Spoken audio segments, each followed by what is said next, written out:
This is a tough question to answer as I can only speak from my own experience. I'm sure everybody's had a different experience with Wealthsimple's auto investing.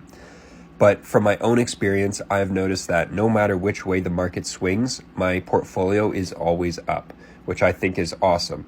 And the cool thing about the managed portfolio is when the market drops 15-20%, the COVID crash or the recent crash of the early 2023 before we recovered, I only lost about 3% on my portfolio as opposed to other people who saw some pretty big or sequential downturn in their portfolio. But what I can do is actually show you my managed or what Wealthsimple is actually buying inside this account.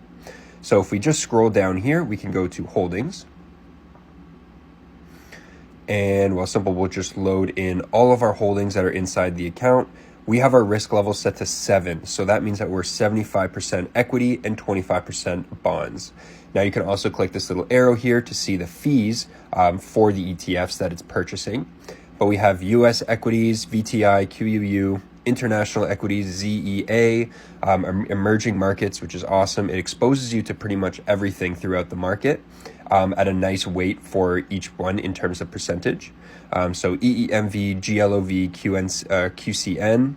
And down here we have our fixed income and gold. So government bonds, here's the fees for that. We've got our gold, GLDM, Canadian aggregate bonds, Canadian short-term bonds, as well as our cash, which I actually believe is earning 4% APY. But don't quote me on that.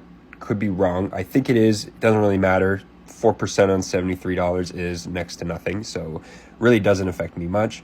But this is essentially what Wealthsimple is going to be purchasing if you do decide to go with an auto investing portfolio.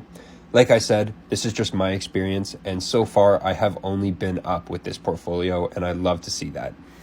So let me know your thoughts in the comment section, and I'll catch you in the next one.